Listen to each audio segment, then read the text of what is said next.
Hi, Polio here. Today I want to talk about an ancient principle that's very powerful, but largely ignored today by many people. You may have heard the old saying, fool me once, shame on you.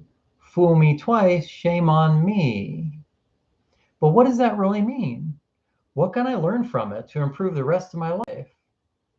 If you follow my thinking here, it could totally help you solve recurring problems in your life. I don't think I really deeply understood this saying until I was probably like 50 years old or so. It really has some important messages in this simple saying. Let me break it down. The first part, fool me once, shame on you, is basically saying that these things in life can happen that you never expected. You never saw it coming. The problem hits you, it does some kind of damage in its wake after affecting you in some way. These kind of problems slow you down. They hurt your feelings. They waste your money. They waste your time. They make you look stupid. You never saw it coming. Now, the shame on you part is a great relief because you're saying there's no shame on me for this event that happened. I could never have predicted that this would happen. It's not my fault. I couldn't have seen this coming. So, therefore, I'm not going to beat myself up about it. Stuff happens. I think I'll just going to handle it as best as I can and move on. This is really good news. When unexpected difficulties happen, don't freak out. Try to handle it with calmness and serenity.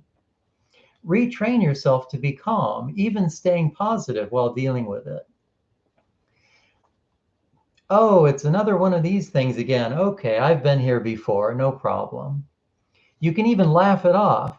Man, wasn't that crazy? How could I have seen that coming? Life is so weird. It could be a story you tell your friends. Now, the most important part of the saying is the second part. Fool me twice, shame on me. That part means you need to basically prepare for it happening again because it could happen again.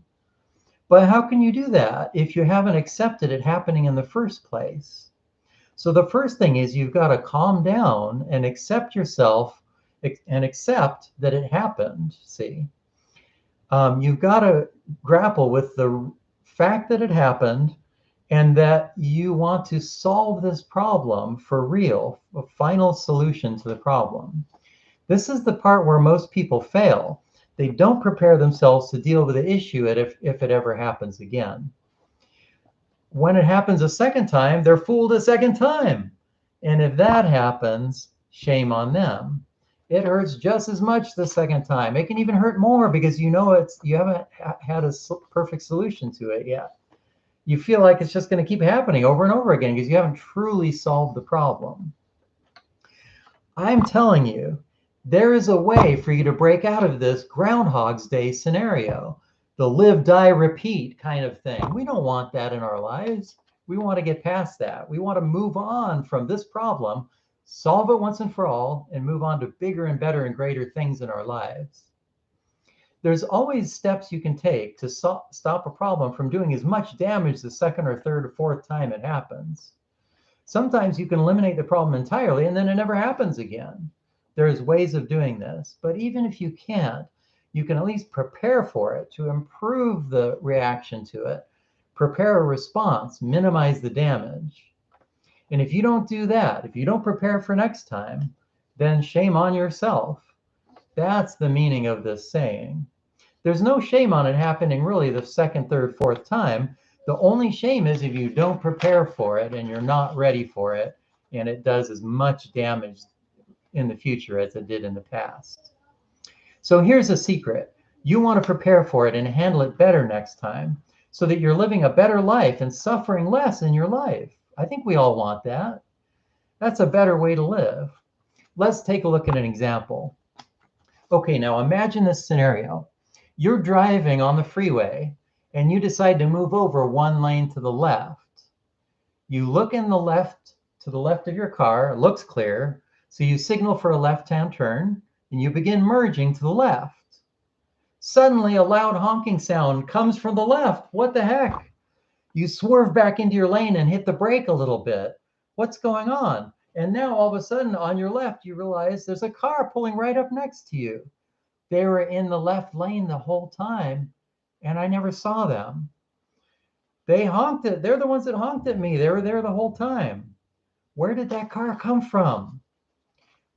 If you've been driving for a while, you've probably had this scenario happen to you. It's a common problem because cars have a blind spot on the left side, especially of the car. So that car, the other car was in your blind spot and you didn't see them. The first time this happens, it's surprising, it's scary, it's unexpected, right?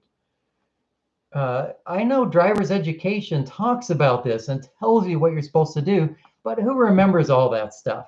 You really have to grapple with it the first time it happens and deal with it and experience it for yourself to really understand the problem and try to think of how I'm going to solve this problem. Everybody goes through this.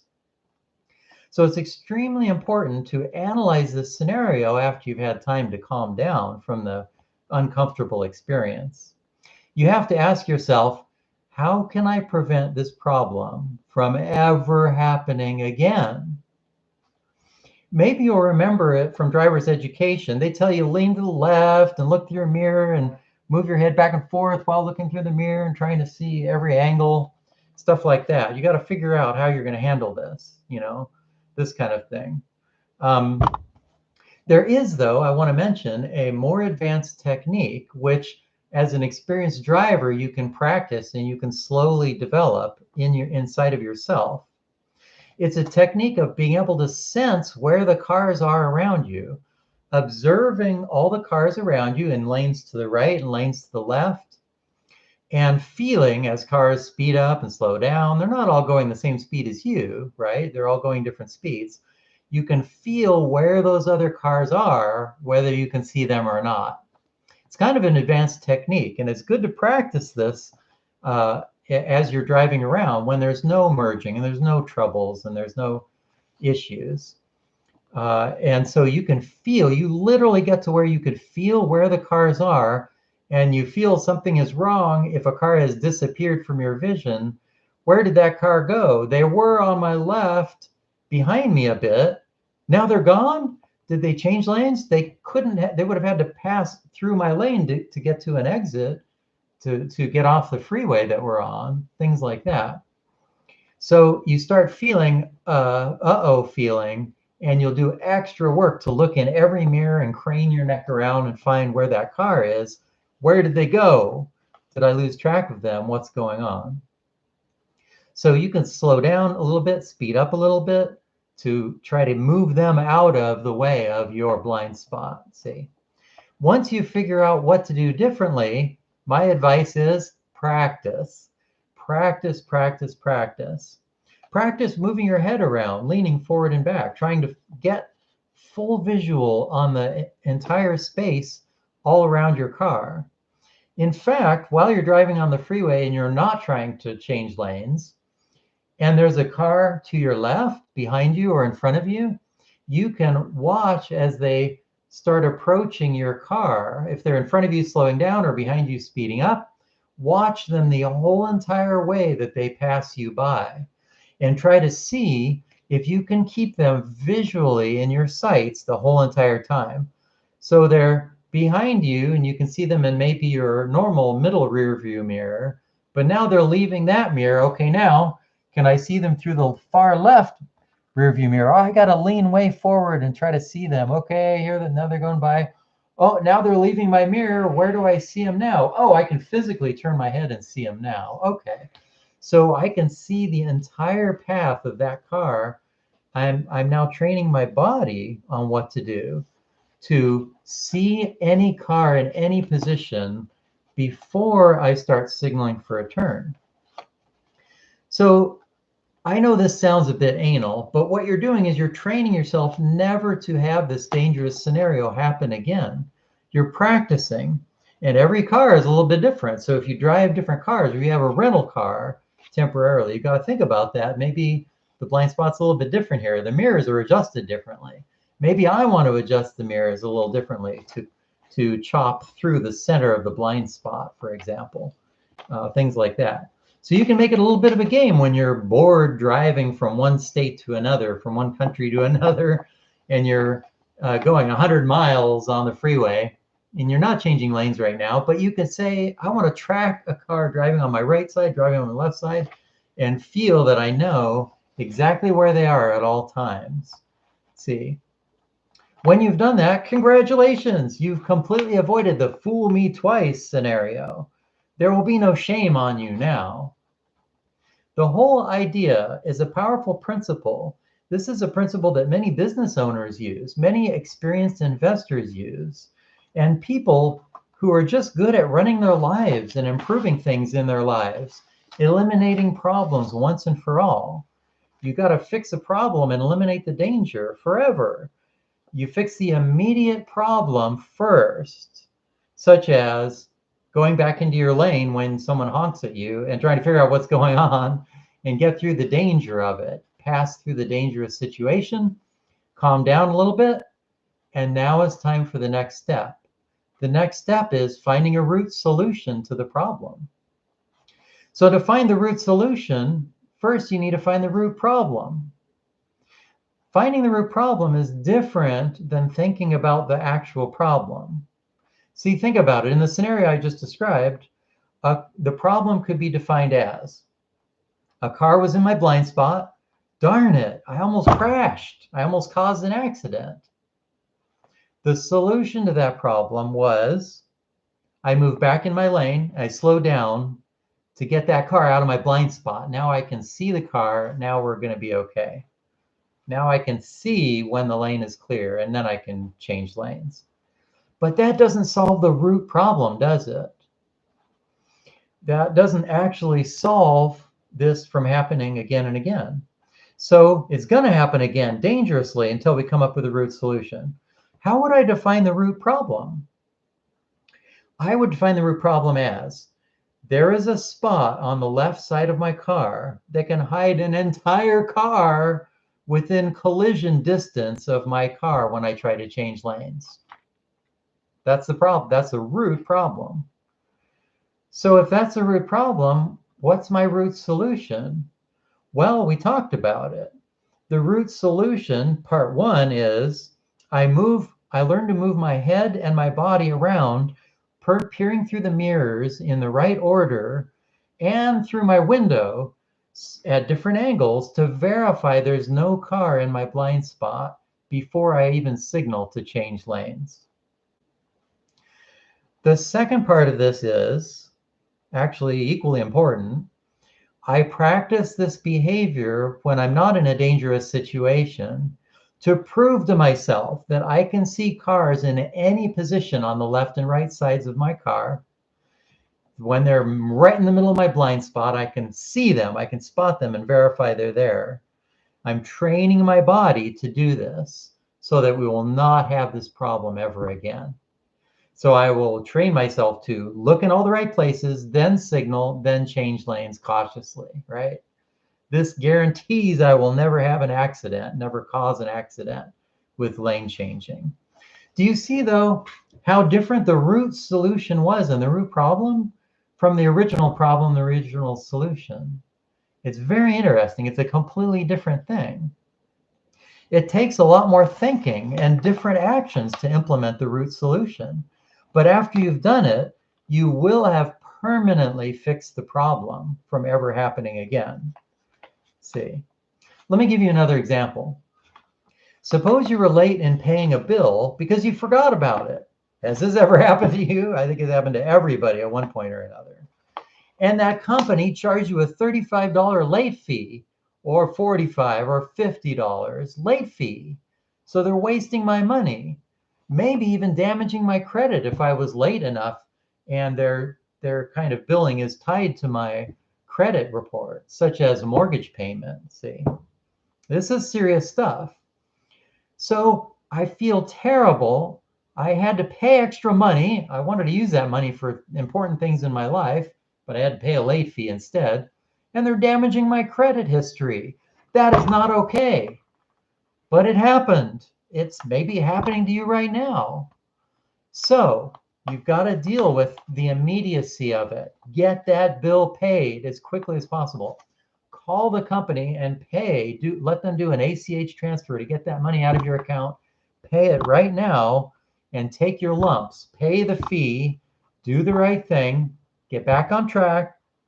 Get caught up with your payment. And then find a way to relax. Calm yourself down. Spend a day or two recovering from it until you can think clearly about this. After a day or two, you get to ask my all-time favorite question. How do I make this never happen again? I love asking that question because it's leading me to a solution. The answer in this case might be something like, I'm going to set a calendar event with an alert that beeps my phone telling me it's time to pay that bill. Right now, stop what you're doing, go pay the bill. If you're in the middle of something urgent, maybe move that calendar appointment out an hour or 2 or 3 until you get home from wherever you're at, the doctor's office or you're at the store or something. I can't pay it while I'm driving down the road, but move that appointment, make it beep again later this evening. We're gonna pay that bill tonight. We're gonna get it paid. See, part of the solution could be that you implement a tickler system, a future file system.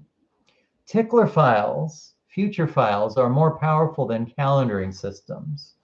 See, here's the problem with the calendaring system. You put the event on your calendar, you see it when it happens, but it doesn't bug you enough. It just passes on by and you forget about it. If you don't react immediately to it, then it passes on by and disappears in your rearview mirror, so to speak, and then you missed it again. You forgot to pay the bill again. Yeah, I remember that calendar appointment. I waved to it as it went through by on my rearview mirror. That's not what we want. So we want something that bugs us.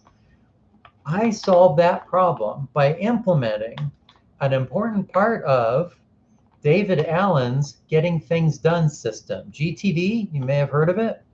A piece of that is called the tickler file or the future file. So you literally have a paper file system, and you can Google it, you can research this on the internet, ask what a tickler file is. How do I implement a tickler file with my file folders? You want a physical paper file folder tickler file. This is what I do. And it seems so old school to have paper, but this is the way you do it. You have a paper tickler file, and you have a page of paper in there to remind you, pay that bill. It is time right now. Pay it today. And then you write on the bottom of that paper when you want to do it, like the 25th of the month, because it's going to be due on the 1st of the month. If I pay it on the 24th or the 25th, guarantee they'll get the money by the 1st of the month, right? So you put that file, you write that on a piece of paper and you file it away in your tickler file. And then every day you pull out today's folder and read it. Open the folder and read what's in there. Do I have any pieces of paper today? Oh my gosh, the bill is due again? I feel like I paid it last week. Oh, it was a month ago. That's wild. Time flies, doesn't it? Okay, well, it's time to pay this bill. If I'm not doing it immediately now, I put that piece of paper in front of my computer on my keyboard in the way. It has to be in my face, in the way of everything I'm doing. It's irritating. It's in my way. I got to get this done. Can I please pay this bill so I can file it back away in my tickler file, see, so that I can move on? Maybe things are happening today and I don't get to it today. It's sitting on my desk. It's too late. I can't. I got back at 11 p.m. at night. I just need to go to bed. I can't deal with today. But first thing in the morning, I try to use my computer. Oh my gosh, the paper is in the way. Oh yeah, I got to pay that bill. All right, I'll just pay the bill right now. I don't want to deal with this, but I'll pay it, get it off my desk, put it away in the file folder, done for another month. See, get it done so that you don't lose it. You just save yourself 35 bucks and more damage to your credit report. That's awesome. You can do that again and again and again. I have not paid a late fee on any bills that I pay, and I got a lot of different kind of bills I got to pay. I have not paid a late fee in probably 5 years, 5 or 6 years at least. Once in a while, something will slip through the cracks and I miss something and I get a late fee. But 5 years? How many $35 did I save over 5 years? I got to spend that money on other stuff. Look at the positive side of it. How exciting is that going to be? See? So it's very interesting. Sometimes the reason we don't do something is because it's not clearly spelled out. There's still a question in our mind. Maybe you need to pay the bill again. It's been a month since you paid it. And in the back of your mind, you're saying, yeah, I need to pay that bill, but how did I pay it last time? Did I write a check and have to mail it in an envelope? That's a lot of work. I don't want to do that. Did I use my online bill pay through my bank? Which bank did I use? Maybe I have bank accounts at different banks. Or did I use Zelle? Did I use Venmo? Did I use the Cash App? Gosh, there's so many ways of paying stuff these days. Did I call them on the phone and give them the info? I don't remember. So here's the thing. You write that on the tickler item. These are the steps to follow. 1, 2, 3, 4, 5. Then you are done paying this. That is how I pay this bill. You want there to be no confusion, no problem with this, see? What other questions do you have? What other obstacles are there? How about this one? Do I even have enough money in my bank account to pay the bill? What if I don't have the money to pay this bill? It's, $600, $1,000 bill. I have to pay rent. I have to pay a mortgage. I have to pay medical bills or something. Okay. For that, you need to have already planned ahead. It's not too late to plan ahead for the future. You need some kind of budgeting software. You need a way that money will be there waiting for you on the 25th, on the day that you're going to pay the bill.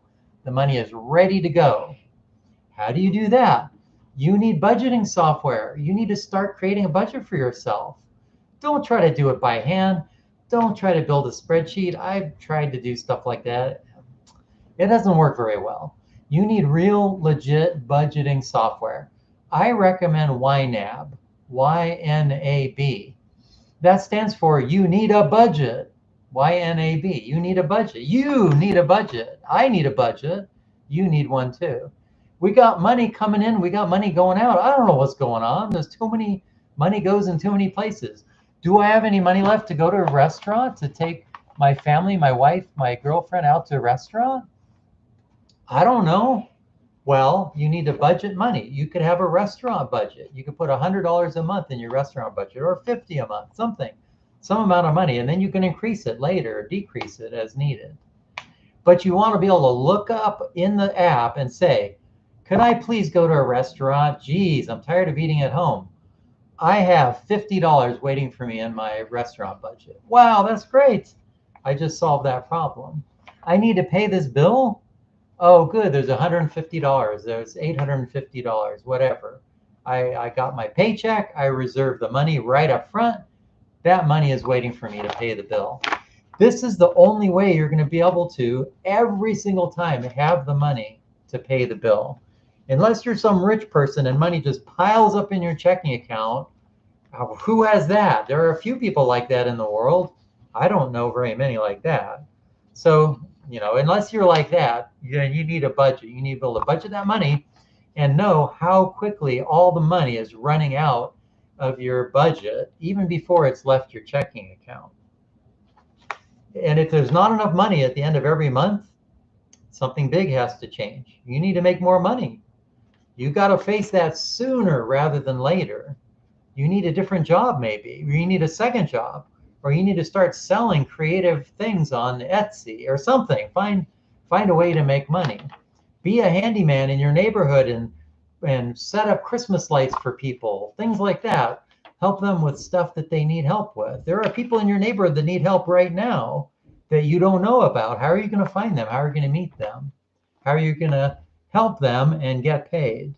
See, there's always things you can do. You can find stuff like that. So that's really my best advice about this. See, so don't hesitate. Think through the root solution to the problems. Tell yourself, this is going to happen again. It's going to happen over and over, these problems that we encounter. Yes, I got through the last one. Another one is coming up in the future. How do I solve this problem once and for all? How do I make the pain go away finally, once and for all? Do you know that now in my life, I don't have budgeting problems? I don't have money not unavailable for every bill because I entered all my bills into my budgeting software and I found ways to make enough money to get that money in each category before the bill is due. My car insurance is due every 6 months, right? So you have 5 months to forget about it. And it's over $1,000. It's like $1,600 every 6 months or something like that. So it's simultaneously hard to remember and a very expensive bill. You can only solve that through budgeting. That's all there is to that. So when the bill happens, when I get over the state of shock of seeing the amount of money on the bill, I look in my budget and go, oh, thank goodness. I've got like $1,800 budgeted for a $1,600 bill. Thank goodness. Oh my gosh, I'm so grateful for that. See? So yeah, so you got to walk through these things and figure out what's going on. How do I solve the problem? Now, sometimes a problem will work for a while. Your root solution works for a while, but then it fails. It starts failing and you start struggling with it again. What happened? What changed? Did you change or did the environment change? Either one of them could happen that causes this problem to recur again. This problem is coming back again. So you got to figure out what failed, what changed. Maybe you got a new phone and you you connected up all your contacts and all this stuff. But guess what? Your alerts, your alarms in the clock app, those got wiped out. Oh, I have like 5 standard alarms that I set for myself on certain days of the week or every day to wake up in the morning, things like that. Those get wiped out. They don't get copied from one phone to the next. Dang it. Okay. All right. Well, when I get a new phone, I guess I got to remember re-enter all my alarms in my phone. But what were all my alarms in my phone? Oh, no. Okay. So here's a new kind of problem that you can have. I need to know what my alarms are and not just only have them in my phone. I need to write them down on a piece of paper and store that paper somewhere. These are my standard alarms on my phone. The next time my phone dies, here's my list of alarms. So I need to be able to update my list of alarms when they change and then enter them when a new phone arrives, right? So that happens, what, every 3 or 4 years? Maybe you get a new phone every 2 years. If you have a lot of money and you can buy a new phone every 2 years, stuff like that. So, right, so this is a way to be organized and to keep track of this stuff. That piece of paper of all your alarms could go in your tickler file, or it could go in some kind of reference folder, stuff you only need to know once in a while. Thank goodness you wrote it down and you put it somewhere, see? So what are you doing? You're thinking through the root problem to the root solution and implementing a root solution. This problem will never happen again if I maintain a list of alarms that match my calendar appointments and so forth, that match my tickler file, and I put them in a safe place. I remember where that place is, remind myself somehow where that is so I don't lose it, and then use it when I need it, when I get a new phone or whatever. So the next time any recurring problem happens to you, I want you to think about this after you've gotten through the immediacy of that crazy problem that happened to you. See, you're going to say, how do I make this never happen again? By answering the question, what really is going on here? What really is the root problem? The root problem is, I don't remember. I don't know. I don't know the answer. I don't remember things. That's okay to admit that. As I get older, I don't remember things even worse than before. See, and it's going to happen to you too. So you don't have to remember shit in your life. I think this is a core problem, a core solution that I want to share with you. You don't have to beat yourself up. You don't have to remember everything. because you're going to build a system around you using your phone, using your computer, using your tickler file, using everything in your power to remember the things you need to remember, to do the things you need to do, so that you raise yourself up from the pain and agony of your life, especially of the recurring problems over and over and over again, so that you know how much money you have to work with in your life. You know when you need a better job. You know when you need to supplement your income. You know when you need to cut back on stuff that you thought was working, but it's just not working. It's just not enough money each month. See, facing reality, wrestling with it, getting over the emotional damage of these things, what's important to do, to raise yourself up to the level of thinking about it, solving the problems, solving the root problems, and implementing root solutions in your life. See, when you do this, you are no longer drowning in the ocean of life. You're surfing on the waves of life. Don't you want to be a surfer rather than a drowning swimmer? You want to be an Olympic swimmer, not a drowning person, right? Surfing is better than drowning. Surfing is fun. There's no shame in surfing. There's only joy in surfing. Take care.